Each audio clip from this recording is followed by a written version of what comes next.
Dan salam sejahtera, bersama saya Jessica Chung. Ini Ringkas TVS. Pelaksanaan semula Perintah Kawalan Pergerakan dan Pengisytiharan Darurat tidak akan menjejaskan pelan dan program untuk membantu usahawan. Menteri Pembangunan Usahawan dan Koperasi Datuk Seri Dr. Wan Junaidi Tuanku Jaafar berkata demikian sebagai merujuk kepada pelaksanaan fasa kedua Pelan Pemulihan Usahawan dan Koperasi. Termasuk dalam pelan pemulihan itu ialah program Bimbingan Orientasi E-Dagang, program Pemecut 14.0, Keusahawanan Tekno bagi Graduan Muda, penerapan penyelesaian digital, inisiatif pemulihan bagi enterprise sosial dan program penjana komuniti. Program latihan dan pembangunan keusahawanan akan dijalankan secara maya oleh agensi di bawah MEDEC seperti Institut Keusahawanan Nasional (INSKEN), SME Bank serta Institut Koperasi Malaysia atau Institut Koperasi Malaysia IKM. Sementara itu, program pembiayaan oleh agensi seperti SME Bank, Bank Rakyat dan Tekun akan diteruskan seperti biasa. Kementerian Kewangan akan mempercepatkan bayaran fasa kedua Bantuan Prihatin Nasional BPN 2.0 berjumlah RM2.38 bilion kepada 11.6 juta penerima mulai 21 Januari ini. Secara keseluruhannya, jumlah penerima BPN 2.0 merangkumi seramai 11.6 juta penerima iaitu 5.82 juta individu bujang dan 5.24 juta penerima isi rumah dengan jumlah peruntukan sebanyak RM7.18 bilion. Menurut Menteri Kewangan, Tengku Datuk Seri Zafrul Tengku Abdul Aziz, untuk penerima B40 dan M40, bayaran akan terus dikreditkan ke dalam akaun bank masing-masing mulai 21 Januari dan 25 Januari ini. Manakala bagi penerima tanpa akaun bank pula, tarikh pembayaran akan bermula pada 25 Januari melalui cawangan Bank Simpanan Nasional BSN yang mana pihak BSN akan mengeluarkan panduan prosedur operasi standard SOP dari semasa ke semasa.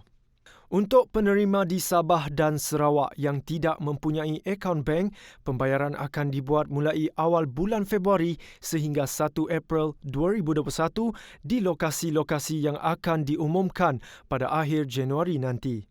Semakan kelulusan boleh dibuat mulai 15 Januari 2021 di portal rasmi BPN di laman sesawang bpn.hasil.gov.my. Jawatan Pengurusan Bencana Negeri JPBN Sarawak mengumumkan sambutan Tahun Baharu Cina tahun ini hanya dibenarkan pada hari pertama. Malah kehadiran tetamu hanya 20 orang pada satu-satu masa dan dihadkan untuk ahli keluarga terdekat sahaja. Pada tahun ini, perayaan Tahun Baharu Cina jatuh pada 12 dan 13 Februari depan. Presiden Persekutuan Persatuan Cina Sarawak, Datuk Richard Wee ketika dihubungi berharap komuniti Cina di Sarawak akur dengan pengumuman itu. I think it is also part and parcel of our duty to ensure that we are able, with this kind of cooperation, we will be able to assist the government in trying to control the pandemic situation. Mengulas perkara yang sama, Presiden Dewan Perniagaan dan Industri Cina Kuching, Datuk Tan Jit Ki berkata, langkah untuk mengehadkan jumlah orang dalam satu-satu adalah langkah yang bijak bagi mengekang penularan wabak COVID-19. I think even though 20% together, it is also need to keep social distance and wearing masks so that we can help to control the COVID as fast as possible to reduce the COVID to the minimum. Manakala Rumah Terbuka Sempena Tahun Baharu Cina Parti Rakyat Bersatu Sarawak SUPP yang diadakan setiap tahun juga tidak akan diadakan. So for this year, there will be no Chinese New Year gathering for SUPP on the first day of Chinese New Year. And as for they have online Chinese New Year celebration and gathering. So far, we have not planned for. Bertemu kembali. Jabatan Kesihatan Negeri Sarawak akan meningkatkan kapasiti wad di Hospital Sibu bagi menempatkan pesakit COVID-19. Menurut Pengarah Kesihatan Sarawak, Dr. Chin Zin Hing, pihaknya juga akan menggunakan kem belia Kemuyang Sibu sebagai pusat kuarantin dan rawatan kes berisiko rendah. Terdahulu, Pengerusi Majlis Perbandaran Sibu Clarence Ting memberitahu bahawa Hospital Sibu kini berdepan kekurangan wad untuk menempatkan pesakit COVID-19 selain mempertimbangkan lokasi lain. Kesihatan Negeri turut merancang untuk membuka lebih banyak pusat kuarantin dan rawatan kes berisiko rendah bagi pesakit COVID-19. Dr. Chin turut menasihati orang ramai yang mempunyai kontak rapat dengan pesakit COVID-19 agar tampil menjalani saringan. Memandangkan Sibu dikategorikan sebagai zon merah dan terikat kepada Perintah Kawalan Pergerakan Bersyarat, beliau menggesa semua pihak mematuhi prosedur operasi standard SOP yang ditetapkan. Sebanyak 2,985 kes positif baharu COVID-19 dicatatkan di Malaysia pada Rabu. Ini menjadikan jumlah keseluruhan jangkitan wabak berkenaan sebanyak 144,518 kes. Menurut Ketua Pengarah Kesihatan Tan Sri Dr. Nur Hisham Abdullah, 2,983 daripada kes harian membabitkan jangkitan tempatan manakala 2 lagi adalah kes import. Dengan itu, ketika ini kes aktif dengan keboleh jangkitan adalah sebanyak 32,377 kes. Selangor melaporkan kes harian baharu tertinggi iaitu sebanyak 837 kes. Sementara itu, Sarawak merekodkan 166 kes positif baharu COVID-19 yang merupakan tertinggi setakat ini. 94 kes dicatatkan di Sibu, Miri 48, Kuching 15, Beluru 4, Bintulu 3, Belaga 1 dan Semarahan 1. Ini sekaligus menjadikan jumlah keseluruhan kes positif di Sarawak meningkat kepada 1,740 kes. 8 tempat awam di daerah Mukah dan Dalat kini ditutup sementara waktu untuk semua aktiviti riadah dan sukan bermula Rabu.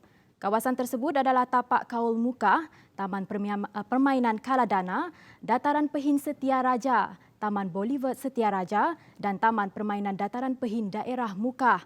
Manakala bagi daerah Dalat, Taman Kelideng, Taman Solidariti Dalat dan Tebingan Dalat Daerah Dalat. Majlis Daerah Dalat dan Mukah MDDM dalam kenyataannya memberitahu orang ramai ditegah untuk berkunjung atau berkumpul di kawasan yang dimaklumkan bagi membendung penularan pandemik COVID-19. Arahan penutupan sementara kawasan yang dinyatakan tersebut termaktub di bawah seliaan Majlis semasa Perintah Kawalan Pergerakan Pemulihan PKPP seperti yang diumumkan Jawatankuasa Pengurusan Bencana Negeri pada Isnin. Bagaimanapun, tarikh pembukaan semula tempat awam ini akan diumum kelak mengikut keadaan semasa. Menurut kenyataan itu lagi, pihak berkuasa akan memantau rapat keadaan di kawasan terbabit dari semasa ke semasa bagi memastikan pematuhan dilakukan dan mana-mana pihak yang ingkar arahan akan dikenakan tindakan tegas. Masyarakat dinasihati mematuhi arahan tersebut termasuk terus mengamalkan kelaziman baharu demi kepentingan bersama terutama aspek keselamatan dan perihal kesihatan awam. Jumlah mangsa banjir ditempatkan di Pusat Pemindahan Sementara PPS di Sarawak meningkat kepada 1,473 orang. Jawatankuasa Pengurusan Bencana Negeri Sarawak JPBNS mengeluarkan statistik bencana banjir di negeri Sarawak di mana 4 daerah yang terlibat. 4 daerah tersebut adalah Kuching, Samarahan, Serian dan Miri. Ini membabitkan 318 keluarga di Kuching, 28 keluarga di Samarahan, 60 di Serian dan 2 di Miri. Dalam pada itu, 3 PPS yang baru dibuka dengan 1 di Kuching dan 2 di Serian. PPS Dewan Sinar Budi Baru Kuching merekodkan jumlah paling ramai ketika ini dengan 216 mangsa daripada 58 keluarga. Laporan itu tadi mengakhiri ringkas TVS untuk jam ini. Teruskan kesetiaan anda bersama kami di saluran 122 Astro. Ingat, peperangan kita menentang COVID-19 masih belum selesai. Jaga kebersihan diri, jaga penjarakan fizikal dan patuhi SOP yang telah ditetapkan. Saya Jessica Chung, salam hormat dan jumpa lagi.